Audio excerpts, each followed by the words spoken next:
सुदूरपश्चिम प्रदेश सभा आज पनि सभामुख चयन गर्न असफल, उद्घाटन गरिदेऊ भन्छन् नाइ भन्नै अप्ठ्यारो भन्दै प्रचण्डले भने। शंखरापुरको बोझेनीमा स्थानीय बासिन्दाको आन्दोलन स्थगित, प्रधानमन्त्री पुष्पकमल दाहाल प्रचण्ड र रवि लामी छाने बीच भेटवार्ता। मन्त्री परिषद विस्तारमा केपी ओलीजी र म सहमति नजिक छौं भन्दै प्रधानमन्त्री प्रचण्डले भने। मुलुक 3 पूर्व प्रधानमन्त्रीको अखडा जस्तो भयो भन्दै गगन कुमार थापाले भने। मेरो भारत भ्रमण छिट्टै हुन्छ भन्दै प्रधानमन्त्री प्रचण्डको धारणा। निर्मातासँगको भेलाले तय गर्यो 12 बुँदे माग, चलचित्र नीति तत्काल लागू गर्न सुझाव। निर्देशक शोभित बस्नेतको कटाक्ष, हाम्रा हिरोइन 18 लाख लिन्छन्, 8 शो हाउसफुल गर्न सक्दैनन्। नागरिक उन्मुक्ति पार्टी तटस्थ बस्दा चयन हुन सकेन सुदूरपश्चिम प्रदेश सभाको सभामुख। कंग्रेसका सांसद संसद बैठकमा प्रचण्डको पछाडि लहरमा बस्नुपर्छ भन्दै रघुजी पन्तको भनाई। राष्ट्रपति र सभामुख पदका लागि कंग्रेससँग पनि छलफल हुन्छ भन्दै प्रधानमन्त्री प्रचण्डले भने। मिटर जडित ट्याक्सीमा स्वचालित भाडा लागू गर्नुपर्ने माग, फोहोर फाल्नेलाई जरिवाना नगरेसम्म बागमती सफा हुँदैन भन्दै काठमाडौँ महानगरपालिकाका मेयर बालेन शाहले भने। प्रदेश सभा उपसभामुखमा एमालेकी सृजना दनुवार निर्वाचित। नेपालको राजनीति 3 पूर्व प्रधानमन्त्रीको अखडा जस्तो भयो भन्दै गगन कुमार थापाले भनेपछि भयो ठूलो हंगामा। नवलपरासीको कुखुरा फर्मबाट झण्डै 850 क्विन्टल चिनी बरामद। सहकारीको अनुगमन गर्दै काठमाडौँ महानगरपालिका क्यान्सर रोग रोकथामका लागि सबै पक्षको भूमिका महत्त्वपूर्ण हुनुपर्छ भन्दै उपराष्ट्रपति पुनले भने। बढ्न नपाउँदै सडक भत्काउने समस्या समाधान गर्न पूर्व प्रधानमन्त्री श्रेष्ठले गरे छलफल। मध्य प्रदेशमा सभामुखको निर्वाचन माघ 2 गते मण्डल र रायले गराए उम्मेदवारी दर्ता। मान्छेहरूले दबाब नदिने हो भने कुनै पनि आयोजनाको उद्घाटन गर्न जान्न भन्दै प्रधानमन्त्री प्रचण्डले भने। कर्णालीमा सभामुखको निर्वाचन, नन्दा गुरुङ भर्सेस खड्ग पोखरेल। राजनीतिक स्थायित्वका लागि सत्तारूढ गठबन्धनलाई टिकाउनु पर्छ भन्दै उपमहासचिव प्रदीप कुमार गेवालीको भनाई। लागु औषध सेवन गरी सवारी चलाउने अमेरिकन नागरिक सहित 7 जना चालक पक्राउ। राष्ट्रपति र सभामुख पद कंग्रेससँग पनि बाँड्ने प्रचण्डको संकेत। एमालेले के भन्छ यसबारे महत्त्वपूर्ण जानकारी। विश्वासको मत दिने निर्णयको बचाव गर्न नसक्दा अप्ठ्यारोमा कंग्रेसका सांसद। कञ्चनपुरमा ट्र्याक्टरको ठक्करबाट किशोरीको मृत्यु। पूर्व पश्चिम राजमार्ग अवरुद्ध। चीनमा 1 महिनामा 60,000 व्यक्तिको कोभिड स्वीकृत समस्याका कारण मृत्यु। यातायात व्यवस्थालाई छिटो छरितो बनाउन मन्त्री श्रेष्ठले थाले छलफल। टिकापुर घटनालाई झिङ्गेदाउ बनाएर षड्यन्त्रका तानाबाना बुनियो भन्दै एमाले सांसद पाठकको भनाई। काठमाडौँका 118 सहकारी बारेमा उजुरी नियमित अनुगमन गर्दै काठमाडौँ महानगरपालिका। नारायणी नदीमा मिनी जहाज आजदेखि सञ्चालन हुने र भिडियोको अन्त्यमा स्मार्ट खबर हेल्थ टिप्स अन्तर्गत बालबालिकालाई मानसिक रोग लागे कसरी उपचार गर्ने यसबारेमा पनि भिडियोको अन्त्यमा जानकारी गराउनेछौँ। दर्शक महानुभावहरू नमस्कार। स्मार्ट खबरको न्युज बुलेटिनमा यहाँहरूलाई हार्दिक स्वागत छ। म आर्यन न्युपानी। आज मिति विक्रम सम्वत 2079 साल माघ 1 गते आइतबार, इस्वी सम्वत 2023 जनवरी 15 तारिक। सदाको चाहिँ आज पनि हामी उपस्थित भइसकेका छौँ। आजका मुख्य समाचारहरू एकदमै धेरै महत्त्वपूर्ण भएकाले भिडियोलाई अन्तिमसम्म हेर्नुहोला अनि हाम्रो मेहनतका लागि यो भिडियोमा एउटा लाइक अवश्य गर्नुहोला। दर्शक महानुभावहरू पल पलको न्युज अपडेटका लागि हाम्रो च्यानललाई सब्स्क्राइब गरी नजिकै आउने बेल आइकनलाई क्लिक गर्नुहोला। कहाँबाट हेर्दै हुनुहुन्छ अनि के कस्तो लाग्दैछ आफ्ना कुराहरू तलको कमेन्ट बक्समा कमेन्ट गर्नुहोला। दैनिक रूपमा हेर्नुहुन्छ भने रेगुलर भनेर लेख्नुहोला। आज पहिलोचोटि हो भने फर्स्ट टाइम लेखिदिनुहोला। दर्शक महानुभावहरू देशभित्रबाट हेर्नु भएको छ भने आफ्नो गाउँ ठाउँ सहर अनि जिल्लाको नाम लेखिदिनुहोला। विदेशबाट हामीलाई हेर्नु भएको छ भने कुन देशबाट हेर्नु भएको छ त्यो कुरा पनि तलको कमेन्ट बक्समा कमेन्ट गरिदिनुहोला। आउनुहोस् दर्शक महानुभावहरू आजका मुख्य समाचार सुरु गरौँ मन्त्री परिषद विस्तारको प्रसङ्गबाट। प्रधानमन्त्री पुष्पकमल दाहाल प्रचण्डले मन्त्री परिषद विस्तारमा नेकपा एमालेका अध्यक्ष केपी शर्मा ओली र आफू सहमति नजिक रहेको बताएका छन्। आज हामीसँगको कुराकानीमा उनले संघीय सरकार र प्रदेश सरकारको मन्त्री भागभण्डा सहमति नजिक रहेको बताएका हुन्। शनिबार बिहान पनि एमाले अध्यक्ष केपी ओलीसँग भेट भएको र सहमति नजिक पुगेको उनको भनाइरहेको छ। सत्तारूढ दलहरूबीच मन्त्रालय बाँडफाँडमा विवाद हुँदा संघीय सरकार र प्रदेश सरकारमा मन्त्री परिषद विस्तार हुन सकेको छैन।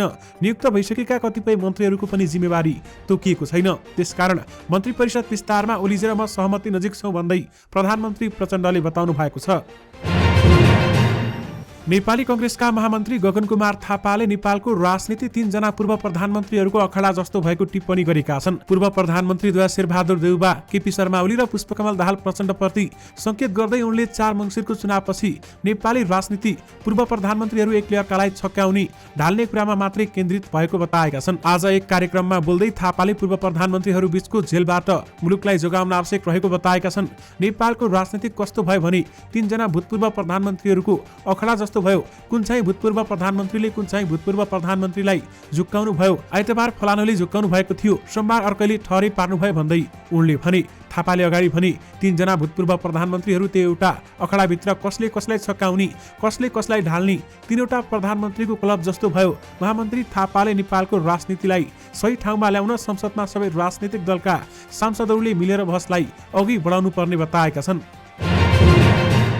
प्रधानमन्त्री पुष्पकमल दाहाल प्रचण्डले राष्ट्रपति सभामुख लगायतका पदका विषयमा नेपाली कांग्रेससँग पनि छलफल हुने बताएका छन्। आज सरकारी निवास बालुवाटारमा सञ्चार माध्यमका सम्पादकहरूसँगको कुराकानीमा उनले भने राष्ट्रपति सभामुख लगायतका पदका विषयमा पनि छलफल गर्न प्रतिनिधि सभामा रहेका राजनीतिक दलहरूको सर्वदलीय बैठक बोलाइएको जानकारी दिएका छन्। उनले कांग्रेसले विश्वासको मत दिएपछि राष्ट्रपति सभामुख लगायतका पदमा के गर्ने भनेर उसँग पनि छलफल गर्नुपर्ने आफ्नो दायित्व भएको पनि बताएका छन्। अस्ति ओली र मैले सहमति गर्दा कांग्रेस प्रतिपक्ष हुन्छ भन्ने कल्पना गरेका थियौं। जब मलाई कांग्रेसले पनि समर्थन गरिसकेपछि मेरो जिम्मेवारी पनि हुने थियो, त्यसैले मैले कांग्रेस लगायतका दलहरूलाई धन्यवाद पनि भन्नुपर्छ र राष्ट्रपति सभामुख लगायतका विषय के गर्ने भनेर छलफल पनि गर्नुपर्छ भन्दै उनले भनेका छन्। यानि कि राष्ट्रपति र सभामुखको पद कांग्रेसलाई दिन सक्ने संकेत प्रचण्डले गरेका छन्। अनियमितता गर्ने सहकारीको संख्या दैनिक रूपमा बढिरहेको गुनासो आएपछि काठमाडौँ महानगरपालिकाले आफ्नो अधिकार क्षेत्रभित्र पर्ने सहकारीको अनुगमन गर्ने भएको छ। काठमाडौँ महानगरको सहकारी विभागले 32वटै वडामा रहेका सहकारीको अनुगमन गर्ने भएको हो भने नागरिकसँग लिएको पैसा समयमा नै फिर्ता नगरेर उजुरी परेका सहकारीहरूलाई ध्यानमा राखेर महानगरपालिकाले अनुगमन तीव्र बनाएको छ। वडागत रूपमा सहकारी संस्थाका आधारमा अनुगमन गरिनेछ। नागरिकलाई ठगी गर्ने सहकारीको संख्या धेरै रहेको उजुरी आएकाले अनुगमन गर्न लागि महानगरका सहकारी विभाग प्रमुख देवेन्द्र पोखरेलले जानकारी दिनुभएको छ। पहिलो चरणमा नियम बाहिर रही सञ्चालनमा भएका र बचतकर्ताको रकम फिर्ता गर्न आनाकानी गरिरहेका सहकारीको अनुगमन गरिनेछ भन्दै उनले भनेका छन्। दोस्रो चरणमा अन्यलाई अनुगमन गरी आवश्यकता अनुरूप निर्देशन दिने विभागका प्रमुख पोखरेलले बताएका छन्। अनुगमनका क्रममा महानगरले दिएको निर्देशन पालना नगरी सहकारी ऐन अनुरूप कारबाहीको प्रक्रिया अगाडि बढाउने महानगरको तयारी रहेको छ। सबै सहकारी काठमाडौँ महानगरपालिका सहकारी ऐन 2074 अनुसार सञ्चालन भएका छन् भने पछिल्लो 20 दिनेता रकम ठगी गरेको भन्दै उजुरी गर्नेको संख्या कमी आए पनि विगतका वर्षको तुलनामा यस वर्ष अत्याधिक मात्रामा ठगीका उजुरी परेकाले महानगरले अनुगमन गर्ने तयारी गरेको हो। 1 महिना अघि नै दैनिक 15वटा उजुरीसम्म आउने गरेको थियो, अहिले दैनिक 3-4वटा उजुरी आउने गरेको बताइएको छ। अनुगमनको काम तत्काल सुरु गर्न टोली गठनको तयारी भइरहेको छ। दर्शक महानुभावहरू 118 सहकारी बारेमा उजुरी परेको छ र त्यसमा काठमाडौँ महानगरपालिकाले छानबिन गर्ने बताएको छ। उपप्रधानमन्त्री एवं भौतिक पूर्वाधार तथा यातायात मन्त्री नारायण काजी श्रेष्ठले पटक पटक काठमाडौँ उपत्यकाका सडकहरू भत्काउने समस्या समाधानका लागि पहल थालेका छन्। मन्त्रालय र सडक विभागले बनाएका सडक विभिन्न निकायहरूले भत्काउने र टाल्ने गरेको भन्दै आलोचना भइरहेका बेलामा उपप्रधानमन्त्री श्रेष्ठले समस्या समाधानका लागि पहल थालेको उपप्रधानमन्त्री श्रेष्ठको सचिवालयले जनाएको छ। श्रेष्ठले समस्या समाधानका लागि आज मन्त्रालयमा सरकारवाला निकायका पदाधिकारी बोलाएर छलफल गरेका थिए। उक्त बैठकमा मन्त्रालयका सचिव गोपाल प्रसाद सिग्देल, सडक विभागका महानिर्देशक अर्जुनजङ थापा, नेपाल विद्युत प्राधिकरणका कार्यकारी निर्देशक कुलमान घिसिङ, मेलम्ची खानेपानी आयोजनाका निर्देशक राजेन्द्र सापकोटाको सहभागिता रहेको थियो। त्यस्तै काठमाडौँ उपत्यका खानेपानी लिमिटेडका प्रबन्ध निर्देशक ज्ञानेन्द्र कार्की, नेपाल दूरसञ्चार संस्थानकी उपमहानिर्देशक विनिता प्रधान तथा मन्त्रालय र अन्तर्गतका सहसचिवहरूको पनि उपस्थिति रहेको थियो। बन्न नपाउँदै सडक भत्काउने समस्या समाधान गर्न पूर्व प्रधानमन्त्री श्रेष्ठले छलफल गरेका छन्। प्रधानमन्त्री पुष्पकमल दाहाल प्रचण्ड र उपप्रधानमन्त्री रवि लामी छानेबीच भेटवार्ता भएको छ। आज प्रधानमन्त्रीलाई भेट्न उपप्रधानमन्त्री रवि लामी छाने बालुवाटार पुगेका हुन्। दुई नेताबीच मन्त्री परिषद विस्तार लगायतका विषयमा छलफल भएको उनीहरू निकट स्रोतले बताएका छन्। सत्तारूढ दलहरूबीच राष्ट्रिय स्वतन्त्र पार्टीबाट 3 मन्त्री र 1 राज्य मन्त्री रहने सहमति भएको नेताहरूले बताएका छन्। यद्यपि सबै सत्ता साझेदार दलहरूबीच सहमति नहुँदा मन्त्री परिषद विस्तार हुन सकेको छैन। आज बिहान प्रधानमन्त्री प्रचण्ड र नेकपा एमालेका अध्यक्ष केपी ओलीबीच समेत भेटवार्ता भएको थियो भने सम्पादकहरूसँगको कुराकानीमा प्रचण्डले भने मन्त्री परिषद विस्तारमा ओली र आफू सहमति नजिक भएको समेत बताइसकेका छन्। प्रधानमन्त्री पुष्पकमल दाहाल प्रचण्डले आफ्नो भारत भ्रमण छिट्टै हुने बताएका छन्। आज हामीसँगको कुराकानीमा उनले भारत भ्रमण छिट्टै हुने र दूतावासले त्यसको तयारी गरिरहेको जानकारी गराएका छन्। दर्शक महानुभावहरू, म भारत भ्रमणमा छिट्टै जानेछु, मेरो भ्रमण भारतमा अब छिट्टै हुनेछ भन्दै प्रधानमन्त्री प्रचण्डले जानकारी गराएका छन्।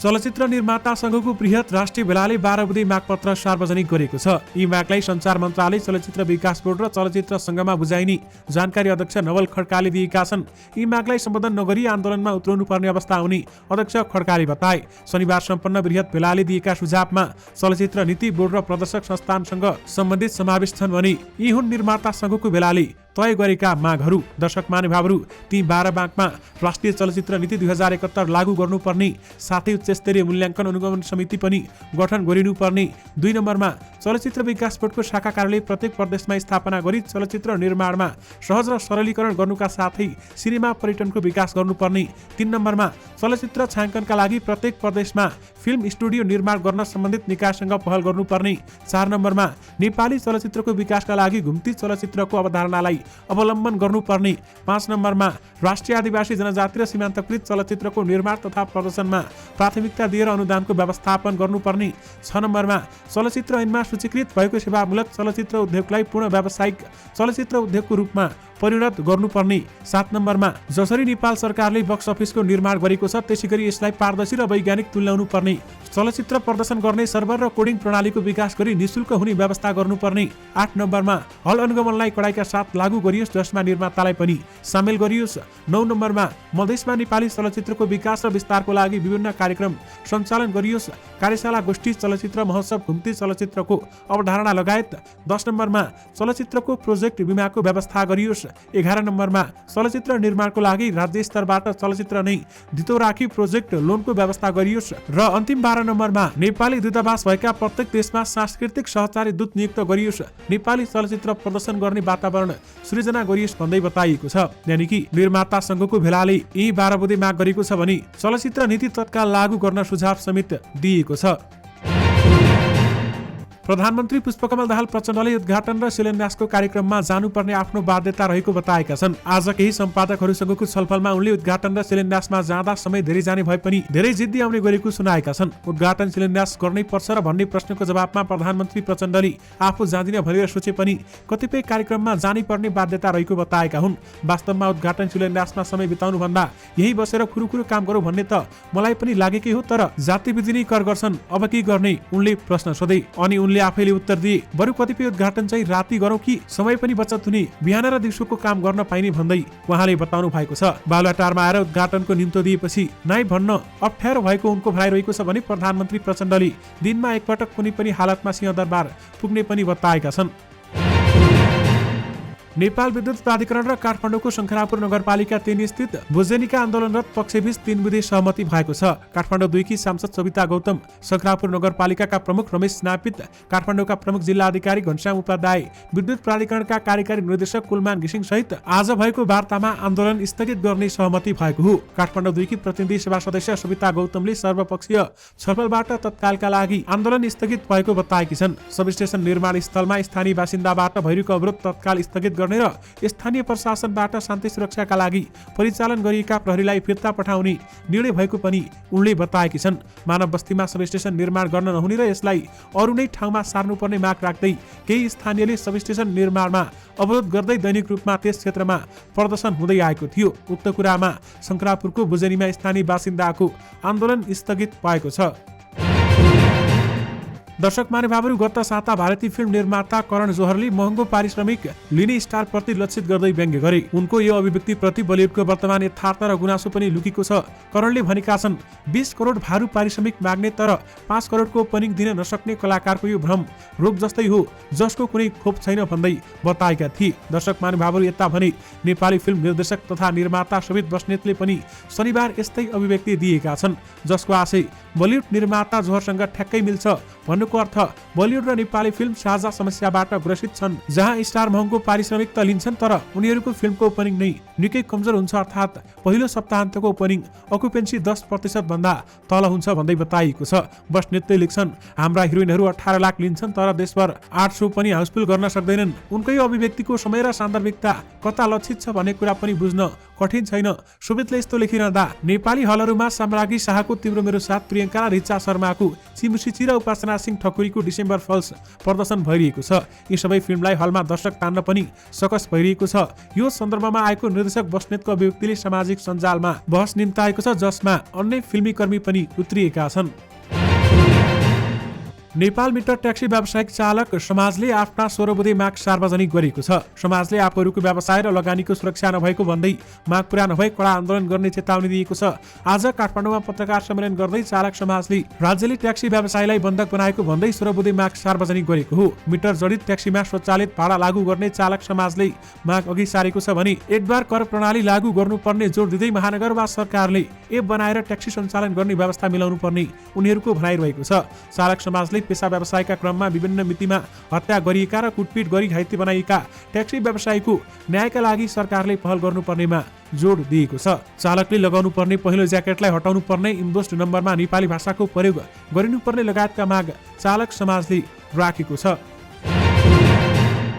पश्चिम नवलपरासीको एउटा कुखुरा फर्ममा अवैध रूपमा भण्डारण गरिएको झण्डै 850 क्विन्टल चिनी बरामद गरिएको छ। नवलपरासीको रामग्राम नगरपालिका वडा नम्बर 8 लोस हडा स्थित पाल्से एग्रो फर्मबाट 841 क्विन्टल चिनी बरामद भएको जिल्ला प्रहरी कार्यालय पश्चिम नवलपरासीले जनाएको छ। पाल्ले एग्रो फर्म स्थानीय धर्मेन्द्र यादवले सञ्चालन गरेको कुखुरा फर्म हो। सुराकीको आधारमा पुगेको जिल्ला प्रहरी कार्यालय, सशस्त्र प्रहरीको 26 नम्बर हेडक्वार्टर र राजस्व अनुसन्धान कार्यालय बुटवलको टोलीले फर्ममा भण्डारण गरिएको अवैध चिनी बरामद गरी पनि फर्म सञ्चालक यादव भने फरार रहेका छन्। जिल्ला प्रहरी कार्यालय पश्चिम नवलपरासीका प्रमुख नायब परीक्षक भोजराज पाण्डेका अनुसार कुखुरा फर्मबाट 50 किलोग्राम तोलाका 1683 बोरा चिनी बरामद गरिएको हो। उक्त चिनीको तौल 841 क्विन्टल रहेको, चिनीको मूल्य करिब 63,11,000 रहेको पनि प्रहरी नायब परीक्षक पाण्डेले बताएका छन्। कुखुरा फर्मभित्र करिब 400 बोरा चिनी रहेको सुराकी पाएर गएको संयुक्त टोलीले फर्मबाट 1600 बढी बोरामा चिनी लुकाएको अवस्थामा फेला पारेको हो।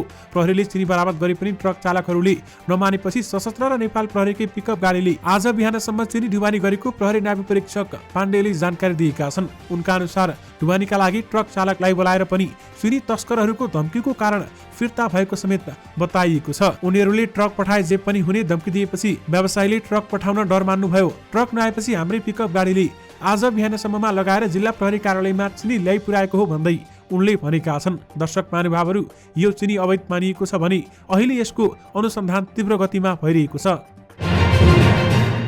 प्रधानमन्त्री पुष्पकमल दाहाल प्रचण्डले यो सरकारले राष्ट्रिय सहमतिको सरकारको स्वरूप लिएको भन्दै राष्ट्रपति र सभामुख पद कङ्ग्रेससँग पनि बाँड्ने संकेत गरेका छन्। नेपाली कङ्ग्रेसले पनि प्रचण्ड सरकारलाई विश्वासको मत दिएपछि राष्ट्रिय सहमतिको सरकार बन्ने चर्चा भइरहेका बेलामा प्रधानमन्त्री स्वयंले राष्ट्रपति र सभामुख पदमा कङ्ग्रेससँग छलफल भइरहेको संकेत गरेका हुन्।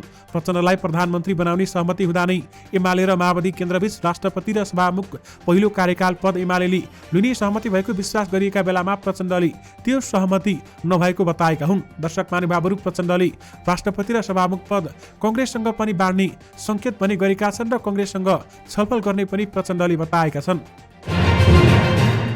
उप प्रधानमन्त्री एवं भौतिक पूर्वाधार तथा यातायात मन्त्री नारायण काजी श्रेष्ठले यातायात व्यवस्थाका सबै सेवालाई छिटो छरितो बनाउन छलफल गरेका छन्। सिंहदरबार स्थित मन्त्रालयमा आज मन्त्रालयका सचिव गोपाल प्रसाद सिग्देल, यातायात व्यवस्था विभागका महानिर्देशक डाक्टर टोकराज पाण्डे लगायतका यातायातका कर्मचारीहरूलाई यातायात व्यवस्थाका सबै सेवालाई अनलाइन सहित छिटो छरितो र सरल बनाउने विषयमा छलफल गरेको उनका प्रेस संयोजक कमल गिरीले जानकारी दिनुभएको छ। यातायात व्यवस्था सेवाको ढिलासुस्ती बारेमा जनगुनासो आएपछि मन्त्री श्रेष्ठले यातायातका सेवा सुविधालाई छिटो छरितो बनाउन आग्रह गरेका हुन्।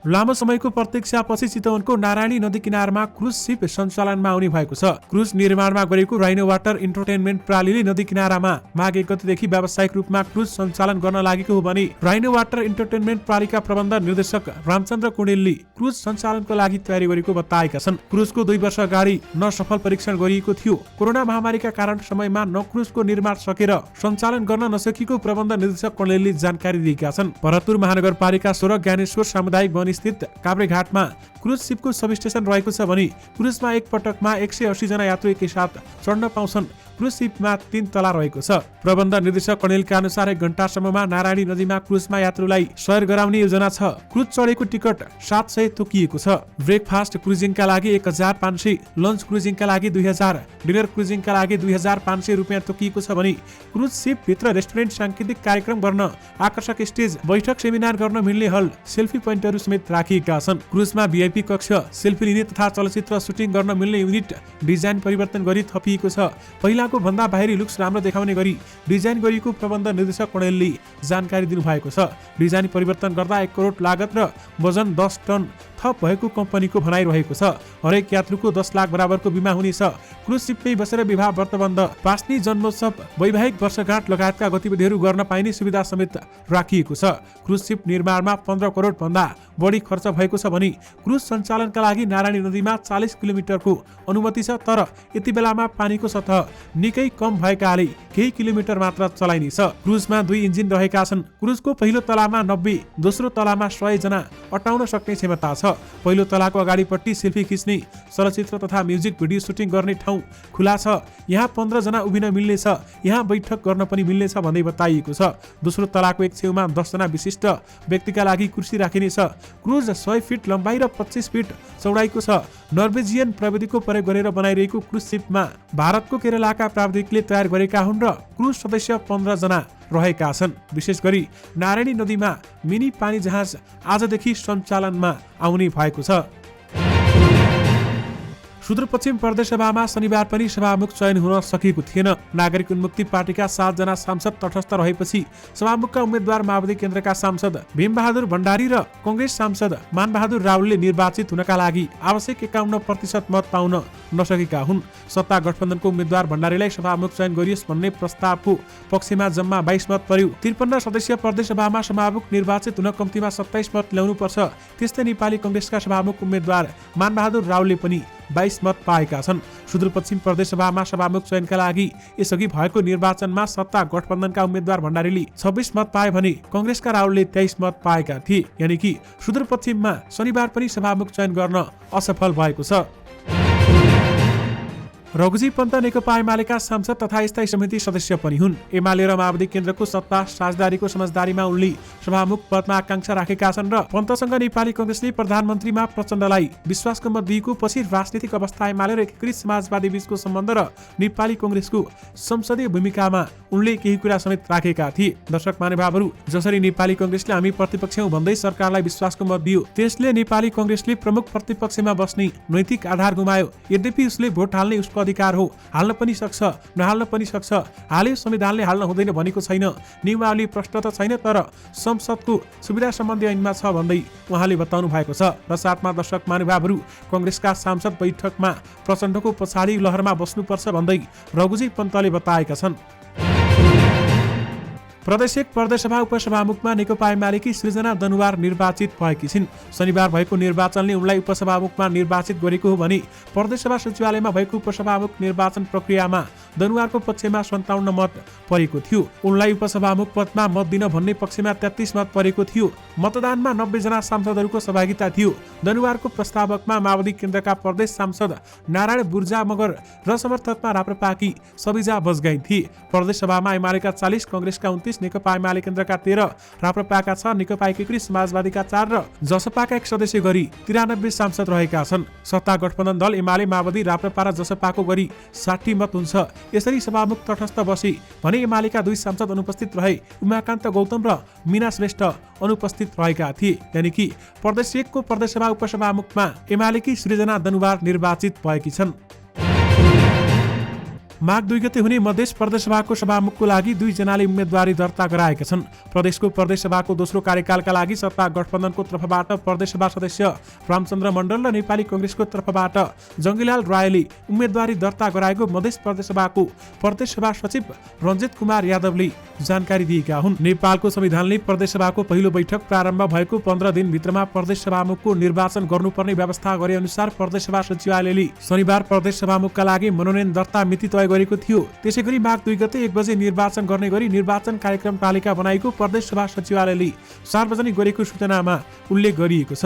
प्रदेश सभा सदस्य भरत प्रसाद शाह प्रस्ताव भई सरोज कुमार यादव, राम आशिष यादव र महेश प्रसाद यादवको समर्थनमा मण्डलले उम्मेदवारी दर्ता गराएका छन् भने कुमारकान्त झा प्रस्तावक भई जीवसी कुमारी यादवको समर्थनमा रायले उम्मेदवारी दर्ता गराएका हुन्। यानी कि मध्य प्रदेशमा सभामुखको निर्वाचन माघ 2 गते हुने भएको छ भने मण्डल र रायले उम्मेदवारी दर्ता गराएका छन्।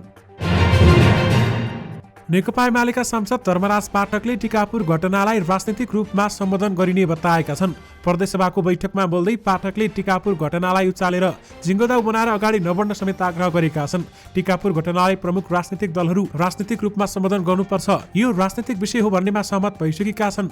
प्रदेशसभामा बोल्दै उनले भने फेरि टिकापुर घटनालाई उचालेर त्यसलाई फेरि जिङ्गेदाउ बनाएर अगाडि बढ्नु जरुरी छैन। नेकपा एमालेले टिकापुर घटनाको समाधान राजनीतिक तवरले खोज्नु पर्ने माग उठाइरहेको उनले बताए। हामी राजनीतिक ढङ्गले समस्याको समाधान दिन्छौँ, तर त्यही घटनालाई बल्झाएर जिङ्गेदाउ बनाएर अरू खालका षड्यन्त्रका तानाबाना बुनियो भने हामी जे कुराको जनादेश लिएर आएका छौँ त्यो पुरा गर्न सक्दैनौँ भन्दै उनले भने। उनी भन्दा अघि बोलेका नेपाली कांग्रेसका सांसद विक्रम धामीले टिकापुर घटनाको प्रसङ्ग झिकेका थिए। सांसद धामीले कांग्रेस रेशम चौधरीको रिहाईको पक्षमा रहेको उल्लेख गरेका थिए भने रेशम चौधरीको रिहाईका लागि तत्कालीन कांग्रेस नेतृत्वको सरकारले अध्यादेश ल्याएको थियो, हामी त्यसको पक्षमा छौँ उनले भने। रेशम चौधरी माघीमा छुट्ने सुनेका थियौं तर भएन भन्दै उनले बताएका थिए।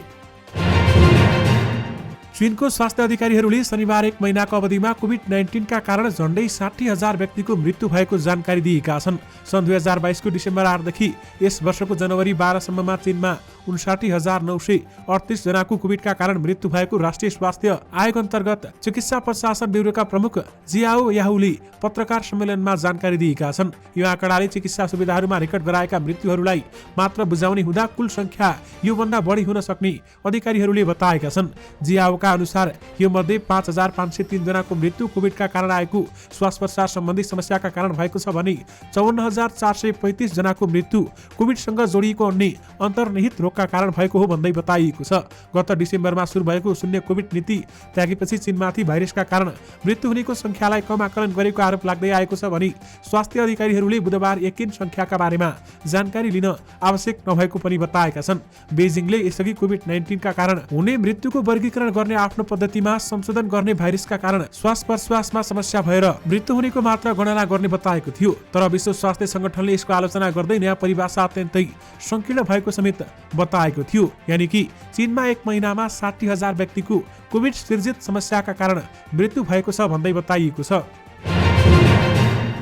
पूर्व पश्चिम राजमार्ग अन्तर्गत कञ्चनपुरको बेतकोट नगरपालिकाको सिसियामा ट्र्याक्टरको ठक्करबाट किशोरीको मृत्यु भएको छ। बेतकोट नगरपालिका 10 सिसिया स्थित कोल्ड स्टोर नजिक शनिबार बेलुका 10:35 नम्बरको ट्र्याक्टरको ठक्करबाट साइकल यात्री 18 वर्षीय तारा मल्लको मृत्यु भएको हो। जिल्ला ट्राफिक प्रहरी कार्यालय कञ्चनपुरका प्रहरी निरीक्षक उमेश चन्दका अनुसार पश्चिमबाट पूर्वतर्फ गइरहेको ट्र्याक्टरले साइकलमा सोही दिशातर्फ गइरहेकी किशोरीलाई ठक्कर दिएको थियो। ट्र्याक्टरको ठक्करले गम्भीर घाइते किशोरी मल्लको घटनास्थलमै मृत्यु भएको उनले जानकारी दिएका छन् भने दुवै एउटै दिशातर्फ गइरहेको थिए। मृतकको साइकल केही क्षति भएको छैन, ट्र्याक्टरको ट्रलीले लागेको जस्तो देखिन्छ भन्दै उनले भनेका छन्। ट्र्याक्टरको ठक्करबाट ज्यान गुमाउने किशोरी मल्ल बेतकोट नगरपालिका 1 हुन् भने उनी महेन्द्रनगरको एक सहकारीमा काम गर्ने खुलेको छ। सहकारीका लागि बजारबाट पैसा सङ्कलन गर्ने काम गर्ने उनी काम सकेर घरतिर गइरहेकी थिइन्।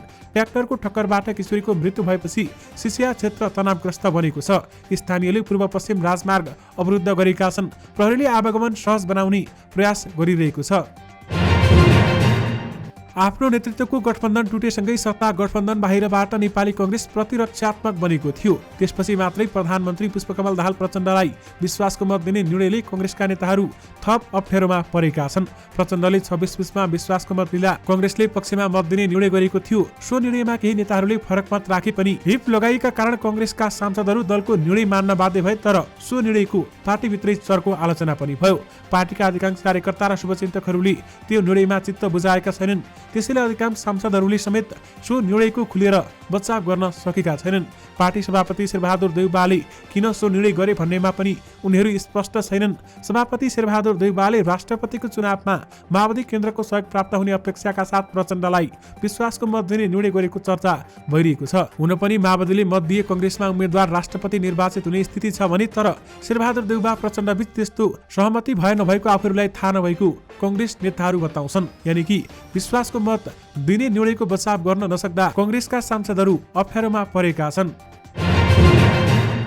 भक्तपुरको जगातीमा गरिएको चेकिङका क्रममा लागु औषध सेवन गरी सवारी साधन चलाउने एकजना अमेरिकन नागरिक सहित 7 जना चालकलाई आज ट्राफिक प्रहरीले कारबाही गरेको छ, यानि कि पक्राउ गरेको छ। नेपाल प्रहरी अस्पतालको प्राविधिक सहयोगमा काठमाडौँ उपत्यका ट्राफिक प्रहरी कार्यालय, लागु औषध नियन्त्रण ब्युरो कोटेश्वर र प्रहरी वृत्त जगातीको संयुक्त टोलीले चेकजाँच गर्ने क्रममा लागु औषध सेवन गरी सवारी साधन चलाइरहेको अवस्थामा 7 जना चालकहरूलाई आज भक्तपुरको जगातीबाट फेला पारेको हो। विशेष गरी लागु औषध सेवन गरी सवारी चलाउने अमेरिकन नागरिक सहित 7 जना चालक पक्राउ परेका छन्।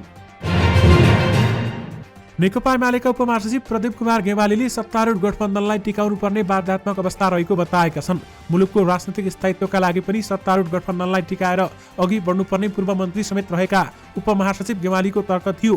आज काठमाडौँमा आयोजित पत्रकार रामकृष्ण भण्डारी लिखित पुस्तक सत्ता सङ्घर्ष 30 वर्षमा 28 सरकारका नालीबेलीको सार्वजनिक तथा अन्तर्संवाद कार्यक्रममा बोल्दै उनले मुलुकमा राजनीतिक स्थायित्वको नाममा राजनीतिक प्रणाली भनी पुनर्विचार गरेर जान्ने अवस्था तत्कालका लागि नभएको तर्फ सचेत गराएका छन्। उपमहासचिव गेवालीले भने मुलुकको राजनीतिक स्थायित्वका लागि प्राविधिक बहसको माग समेत गरेका छन्। नभए निर्वाचन अघिको गठबन्धन पनि नटिक्ने र पछिको गठबन्धन पनि टिकाउ नहुँदा मुलुक मारमा पर्ने उनले स्मरण गराएका छन्। उपमहासचिव गेवालीले राजनीतिक स्थायित्वको लागि राजनीतिक विचारधारामा आधारित उद्देश्यमा आधारित गठबन्धन बनाएर मुलुकको राजनीतिलाई अघि बढाउनुको विकल्प नरहेको पनि पटक पटक दोहोर्याएका छन्। उनले भनेका छन् एकदमै छिटो पुर्णालीमा पुनर्विचार वाञ्छनीय कुरा होइन होला भन्दै उनले बताएका छन्। यानि कि राजनीतिक स्थायित्वका लागि सत्तारूढ गठबन्धनलाई टिकाउनु पर्छ भन्दै उपमहासचिव प्रदीप कुमार गेवालीले भनेका छन्। कर्णालीको सभामुखको लागि 2 जनाको उम्मेदवारी परेको छ। नेकपा एमालेबाट सांसद नन्दा गुरुङ र नेपाली कांग्रेसका खड्ग पोखरेलको उम्मेदवारी दर्ता भएको हो। प्रदेश सभाको कार्यकालका लागि पुगेर सत्तारूढ गठबन्धनको तर्फबाट गुरुङले उम्मेदवारी दर्ता गराउँदा पोखरेलले उनलाई टक्कर दिन उम्मेदवारी दर्ता गराएका हुन्। सत्तारूढ दलबीच भएको भागभण्डामा कर्णाली प्रदेशको मुख्यमन्त्री र उपसभामुख नेकपा माओवादी केन्द्र र सभामुख नेकपा एमालेको भागमा परेको थियो। एमालेकी उम्मेदवार गुरुङको पक्षमा 25 जना सांसदको मत रहेको छ। उनलाई एमालेको 10, माओवादीको 13, राप्रपा र समाजवादीको 1 मत रहेको छ। कांग्रेस उम्मेदवार पोखरेलको पक्षमा 14 मत रहेको छ। यदि स्वतन्त्र सांसद देवेन्द्र बहादुर शाहीले उनलाई मत दिए पनि उनले चुनाव जित्ने अवस्था भने छैन। उम्मेदवार बनेका 2 जना सुर्खेतका हुन्।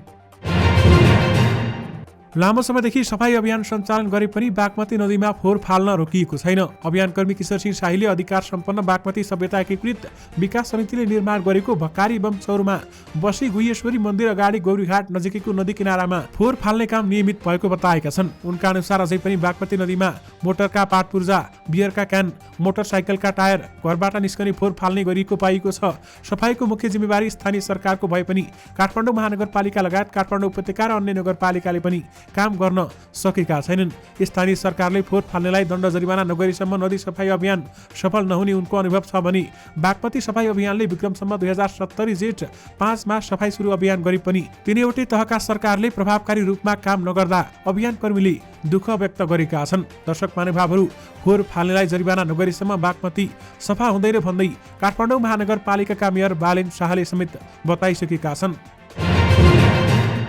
उपराष्ट्रपति नन्दबहादुर पुनले नेपालमा क्यान्सर रोगको रोकथाम र उपचारमा विशेष कार्यक्रम सञ्चालन गर्नुपर्ने बताएका छन्। नेपाल अर्बुद रोग निवारण संघको भक्तपुरको बोडेमा आयोजित कार्यक्रममा बोल्दै उपराष्ट्रपति पुनले भयावह रोग क्यान्सर बिरामीलाई स्वदेशमै उपचार गराउन अत्याधुनिक मेसिन सहितको विशेषज्ञ सेवाको विस्तार हुनुपर्नेमा जोड दिएका छन्। उपराष्ट्रपति पुनले संविधानले प्रत्येक नेपाली नागरिकलाई निशुल्क र समान पहुँचको ग्यारेन्टी गरे पनि उपचारको अभावमा गरिब जनताले विभिन्न रोगबाट मृत्युवरण गर्नु परेकोमा दुःख व्यक्त गरेका छन्। उनले कार्यक्रममा बोल्दै अहिले विश्वमा मानिसहरूले नयाँ रोगको सामना गर्नु परेको र यस्ता रोगहरूबाट नेपाल पनि अछुतो नरहेको बताएका छन्। नेपालमा वर्षेनी 30,000 भन्दा बढी क्यान्सर रोगबाट पीडित हुने गरेको छ भने 17,000 मानिसको मृत्यु हुने गरेको समेत तथ्याङ्क रहेको छ। त्यसकारण क्यान्सर रोग रोकथामका लागि सबै पक्षको भूमिका महत्त्वपूर्ण हुनुपर्छ भन्दै उपराष्ट्रपति पुनले भनेका छन्। दर्शक महानुभावहरू, अब समाचारको अन्तिममा बालबालिकालाई मानसिक रोग लागे कसरी उपचार गर्ने त आउनुहोस् तपाईहरुलाई यस बारेमा केही जानकारी गराउँ। बालबालिकामा मानसिक समस्या देखिने क्रम बढ्दो रहेको छ। पहिलेका बालबालिकामा त्यस्तो समस्या हुँदैन थियो। संयुक्त परिवार भएकाले बालबालिकाहरू घुलमिल हुन पाउँथे, जसका कारण उनीहरू मानसिक रूपमा बलियो हुन्थे। अहिले एकल परिवार र प्राय घरमा एउटा मात्रै बच्चा हुन्छ। बच्चाले घर परिवारसँग चाडपर्व बाहेक अन्य बेलामा भेट्न पाउँदैनन्। बच्चाले आफ्नो कुरा कसैसँग खोल्न पाउँदैनन्। उनका साथीभाइ हुँदैनन्, जसले गर्दा उनीहरूमा मानसिक समस्या हुन्छ। परिवार र शिक्षकले बालबालिकालाई दबाब दिइरहेका हुन्छन्। अरूसँग तुलना गर्ने, पढेन र राम्रो नम्बर ल्याएन भन्ने जस्ता कुराले बालबालिकाहरू तनावमा हुन्छन्। मोबाइल चलाएर बोल्दा बच्चाले धेरै नकारात्मक कुरा सिकेका हुन्छन्। घरमा अरूसँग बस्न र खेल्न नपाउँदा उनीहरूको ध्यान मोबाइलमा गएको हुन्छ। आमा बुवा अफिस जाने भएकाले 2 वर्ष नपुग्दै स्कुल पठाइन्छ। स्कुल जाने आउने गर्दा समेत बच्चालाई थप मानसिक समस्या पर्छ। कुनै पनि बालबालिकालाई मानसिक समस्या 1 वर्ष उमेरदेखि नै देखिन सक्छ, तर त्यति बेला थाहा हुँदैन। बच्चाको समस्या बारेमा थाहा पाउने भनेको 4-5 वर्षको उमेर पुगेपछि हो। किशोर किशोरीका समस्या मात्रै धेरै मात्रामा थाहा हुन्छ। मानसिक समस्या भएका बच्चाहरू कोठामा एक्लै बस्न रुचाउने, घरमा कोही आउँदा वास्ता नगर्ने, खान मन नगर्ने, आँखा जुदाएर बोल्न नसक्ने, रोइरहने, कोही सुतिरहने, कोही ननिदाउने पनि हुन्छन्। उनीहरूको पढाइ बिग्रदै जान सक्छ। यस्तो भएमा मानसिक रूपमा समस्या आएको हो कि भनेर अभिभावकले ख्याल गर्नुपर्छ। शिक्षकले पनि यस्ता कुरा ख्याल गर्नुपर्छ। सबैभन्दा पहिला त बच्चाको लागि समय दिनुपर्छ। जति नै व्यस्त भए पनि आफ्नो बच्चासँग दिनभरिको कुरा गर्नुपर्छ। उसका समस्या सुन्ने र समाधानको लागि सुझाव दिँदा उनीहरूको समस्या धेरै ठिक हुन सक्छ। उनीहरूलाई अरू बच्चासँग तुलना गर्नु हुँदैन। पढेन मात्रै भनेर भन्नु हुँदैन, किनकि उसको अरू क्षमता हुन सक्छ। शिक्षकले पनि यस्ता बालबालिकालाई विशेष ख्याल गर्नुपर्छ। धेरै बच्चामा निराश हुने, आत्तिने र डराउने समस्या देखिन्छ। यस्तो देखिएको छ भने तुरन्तै अस्पताल लगेर उपचार गर्नुपर्छ। धेरैलाई त काउन्सिलिङले पनि राम्रो गर्छ। मानसिक रूपमा बच्चा बलियो भएमा मात्रै शारीरिक रूपमा बच्चा बलियो हुन सक्छ भनेर ख्याल गर्नुपर्छ। घरमा आमा बुवा कसरी बसेका छन् भन्नेले पनि निर्धारण गर्छ। आमा बुवाको झगडा परिरहने अनि शिक्षकले पनि कराइरहने भयो भने बालबालिकालाई गाह्रो हुन्छ। धेरै होमवर्क दिएर समेत बालबालिका तनावमा हुन्छन्। स्कुलबाट आउँदा आउँदै होमवर्क गर्नुपर्छ। यसले गर्दा बच्चाको शारीरिक र मानसिक विकास राम्रोसँग हुन पाएको छैन। दर्शक महानुभावहरू, तपाईहरूको बच्चाहरू छन् भने यस्ता कुराहरूमा धेरै ख्याल राख्नुहोला। यी सबै कुराहरूलाई ख्याल गर्नुभयो भने बालबालिकालाई मानसिक रोग लाग्नबाट बचाउन सकिन्छ। दर्शक महानुभावहरू, यससँगै तपाईहरुमाझ आजका सबै मुख्य समाचारहरू राखिसकेका छौं। फेरि पनि तपाईहरुमाझ नयाँ मुख्य समाचारको साथमा उपस्थित हुने नै छौं। अहिलेलाई भने मलाई बिदा दिनुहोस्। नमस्कार।